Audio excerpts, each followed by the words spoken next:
the privilege of working with her, but I also had the privilege of working with her at Moore David Howe Ventures, where she and I were partners. She is an experienced venture investor, a startup executive, and a management consultant. She spent her career focused on bringing new technologies to market, still doing that, thank goodness. And prior to joining GE, she was also VP of marketing at Onai Systems. She was a consultant at McKinsey & Company, and she started her career as a development engineer. She's an alum of Stanford with PhD in EE, is that right? Here. And so one thing I can tell you about Marianne that, again, you will not find out there as public information is she's actually ridden the Death Ride. Do you guys know what the Death Ride is? You know what the Death Ride is? You guys, okay. You guys have done it too? That's crazy, man. It's 129 miles. You climb 15,000 feet, and this is on bicycle or cycling, whatever. And you cross 5 mountain ranges. So had I known this about her, I might not have hired her beforehand, because this is like ultra competitive, to say the least. All right, so let's turn to the conversation for a little bit. And I guess I would ask the following. And John, give us a little bit of a start on STEM and how you're seeing this landscape emerge, because it's really happening pretty fast. Absolutely. Thank you very much, and appreciate the opportunity to spend time with everybody. The company was founded in 2009. We're in Millbrae here locally. I took over as CEO in 2013, and we had about 45 employees, and I guess we're about 125. So the business is growing quickly. We're basically a SaaS company that uses predictive analytics in conjunction with innovative storage. And we take these systems and put them into commercial industrial buildings. The reason we are focused on commercial industrial and not residential is really the math associated. But furthermore, the C&I business is about $188 billion annual spend from an energy standpoint. 1/3 of the grid is devoted to C&I. When you take it to a global view, it's about 1.8 trillion square feet and $2.88 trillion spent. So it's a substantial market, and it's one in which we go in, and the value prop is effectively a finance system in the building to save on demand charges, first and foremost, and then we can participate in grid services as they're available. So we'll either contract with the utility or with the C&I customer, and we've been successful on both fronts, and we can certainly talk more about that. From an investor base, GE, as Sue mentioned, we have good coverage in Europe with RWE, Total, and Iberdrola, Constellation here in the US, and then Mitsui, and we just announced Peter Thiel's group, Mithril, has come in as a venture partner, as well as Angelino Group. So good, rounded, interesting board meetings, because you have a variety of different perspectives, but all very helpful to the company. Yeah, thanks, John. And Marianne, when you think about this, right, very different model, different customer base that folks are now trying to get into in terms of breakthrough. What did GE Ventures see and think about in terms of making the investment? So we saw, I think, exactly what you teed up in your charts, right? That this evolution of the energy market from very centralized and kind of one way, distributed out to the endpoints, to this much more dynamic situation that we're evolving to today, with generation at the endpoints, with load management that you would need to deal with, and this evolution that you would really have the dynamic interplay of the edge and the core, and that mixing of the energy back and forth. I think the other thing that we really were excited with STEM was that they had a very clear, so although there's this macro trend, a startup has to have a market opportunity that they're going after and a very strong customer proposition. And STEM had a direct customer proposition to the C&I customers, that they had high electricity charges, that they were dealing with demand charges, and that the storage could help manage that cost down. So you can go to a customer and say, I can reduce your energy spend. At the same time, they had this double benefit that when that load was aggregated for utilities, then they had that distributed asset base that could go back against the utility. So they weren't waiting on that future. They were serving a market need that existed today and that could scale around a future trend. The other things that are obviously really important when we look at a company is the strength of the technology base, and they had really great foundational technology. They had good investors that we were comfortable working with and that we knew well. And then John was not quite on board yet, but we were already in discussion about John and really felt comfortable about that management team. So, and felt great confidence in that management team. So all of those things came And together. then John So- came on board. Yeah, well, that was part of that, actually. That was, we were helping Despite make that that, we happen. continue to invest. Yeah. That's right. Got that. So just give me a little bit of a sense though, John. I mean, as a startup, you have to overcome so much in this emerging transformation in the energy market, particularly in this customer base. Are there things that you would say to the audience in terms of, here are the things I worry about the most overall and how I go about doing it? You know, I think that it continues to be disruptive in the sense that we are potentially taking demand charges from utilities, right? So I get that question a lot, and I think we don't view it that way, and here's why. We are at an aggregated base. We provide a capacity to the utility, and from a grid operator standpoint, we can provide grid stability.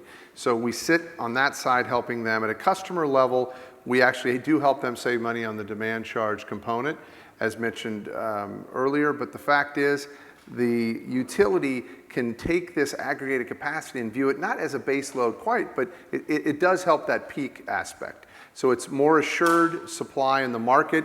We can put these in a variety of buildings in highly constrained areas. So I would say the biggest risk would be to someone say, they're the enemy and we're going to go after them and change some policy around that. I would say demand charges are going up double digit all over the country. They're looking at doing it at a residential level now.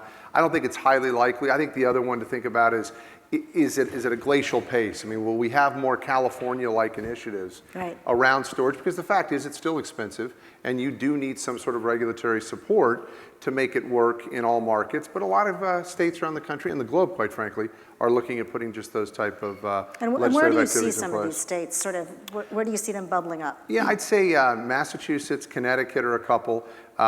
We see some activity in Arizona. What's nice is in our model, we don't necessarily need a regulatory environment if we can do something directly with the utility. So we're doing some of those around the country today that we haven't announced. We've won another large one in California that we haven't announced. So it's exciting in the sense that if you do that play, you don't need the regulatory aspect because effectively you're building a gas peaker plant for them in all these buildings in that service territory. Now, you did announce one already some Yeah. time ago, and that was very exciting, to say the least, because it really did do some validation and proof points, right? So talk a little bit about that. So that's a Southern Cal Edison RFO that took place. We actually bid that in January of 14. We won 85 megawatts. It's a 4-hour call. It's a very large program starting this year. It's over 4-year build. The next 4 years we'll do the build out. It's a 10-year program. And effectively it was an all source RFO. And what's exciting about that is they looked at wind, solar, energy efficiency, and the commission in California demanded that they pick 50 megawatts and they took 265, of which we won 85. So it's a real statement, I think, for the industry.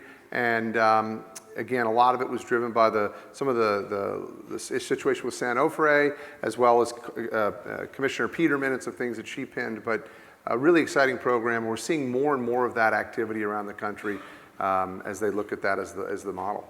So that's where policy was a friend. I'll come back for both of you to say, where is policy not necessarily a friend? And you mentioned a little bit of it in your comments, but Marianne, you see it across so many different portfolio companies. What would you comment there? So I think policy is clearly really important in energy, right? These are regulated markets. I think policy is often really important in bringing new technologies to market and providing that support. I think where it's not a friend right now, or where it's not a friend and where it comes up as not as a friend, is where it's in tension and there's uncertainty. Yeah. And that's where when you're bringing new technologies to market, when startups are launching, you want certainty against what the environment will be in that market environment, and where you have that volatility about whether tax credits will be extended, what wires charges may or may not look like, what all of these different pieces may or may not be, then it's hard for entities to move forward without understanding how their business might be impacted by some change in regulation. Thanks. John, any thoughts? I think you're right on. I think the right policy instills confidence, which instills more financing, and that's critical in this industry. I think where it can be a foe is maybe where it lasts too long and the perception becomes it's too rich and I'm not going to take a stance on NIM, but whenever there's a discussion about a NIM reduction, we see companies sue utilities, pull employees out of a state. That senses to me that maybe it's pretty rich if they're that angry about it, but I won't get into a whole NIM debate today. Okay, I'm going to switch topics and talk a little bit about connectedness. So, you know, we at GE are experiencing a whole sort of transformation to become much more digital. And if you guys haven't seen the commercials, the Owen commercials, how many people here have seen the Owen commercials on TV? Do you know what I'm talking about? You've not seen this? Not many TV watchers here. Oh my goodness gracious. So this is, okay, we got one person in the background over there. So there's this dude that is a coder, right? And he gets this job at GE, and he walks in to a whole group of folks that look at him because, you know, it's the Valley, right? And the Valley, you work at different places than GE to actually code. And they're like, what are you talking about? You mean you're going to work on a train? You're going to work, I mean, and it's really about building applications and doing coding around this. And GE is becoming a digital industrial company. It's really an important effort for us because we fundamentally believe there's a lot of value to be unlocked in that particular case. If you haven't seen the commercials, turn on the TV once and at least check it out, really. Or check it out on YouTube or something. But the question I'm going to ask around this is, you know, when you think about storage, battery systems, hardware, how do you think about the value of the system versus the value of the asset and the interconnectedness between them? So I think there's value in both. I think there's more value in the system play, in the aggregation of the system. So in a singular standpoint, you could think of it at one Home Depot. They're going to save on the opportunity to save on demand charges. But when you take that whole Home Depot network and enterprise, which is exactly how chief sustainability officers are speaking to us about this today, they want to aggregate those resources. They want to be a better grid citizen. They want to participate in the grid. They want to actually have a revenue stream from their energy buy. Much more demand on controlling and empowering themselves around that. So I think it's more powerful as a system than it is singular, but there's value in both, fortunately. And the singular, let's just talk about that for a second. You know, is there a role for sort of an asset independent of intelligence and how it can still play in this energy infrastructure world? There's certainly a role for an asset that doesn't have, so I think you're trying to decouple the two. You know, I think increasingly we'll see that assets are intelligent or are part of an intelligent system. But I think there's certainly a role for the asset itself because you can see a value chain of different vendors that come together. And in the same way that we have, say, a phone that is in the end a highly connected asset, there are components in that phone that are just an asset that provide the capability that makes this magical device effective for you. So I think we'll certainly see the same thing in the energy industry, that there are pieces that are transformers. There are pieces that do a job. They will function as they will increasingly be part of a connected system, but there is value in the asset itself. At the innovation level, at the startup level, we talked about this a little bit on the panel earlier. It's true there's a lot of shift towards digital and at some level it's low-hanging fruit because the industrial economy and the energy market has not been highly impacted by that. So there's the opportunity now to drive a lot of productivity, to drive this kind of network capability with software, and that's exciting. At the same time, at Stanford, I know there's a lot of work going on fundamental technology innovation, materials innovation, to get real efficiencies gains, in solar, to drive down the battery costs. We are also going to need those technology innovations, and those things are important as part of the mix. They will, I think, increasingly get mixed together with digital technologies. So when you think about sort of the future, and I mean, we kind of are living in what we believe to be the future, but there is so much more to come. What do you think is going to be the biggest breakthrough over the next, give it 5 and 10 years? I'm encouraged by a few things, one of which I already mentioned around the customer driving more empowerment and really pushing utilities and commissions at the chief sustainability officer level to drive regulatory environment, to drive more empowerment and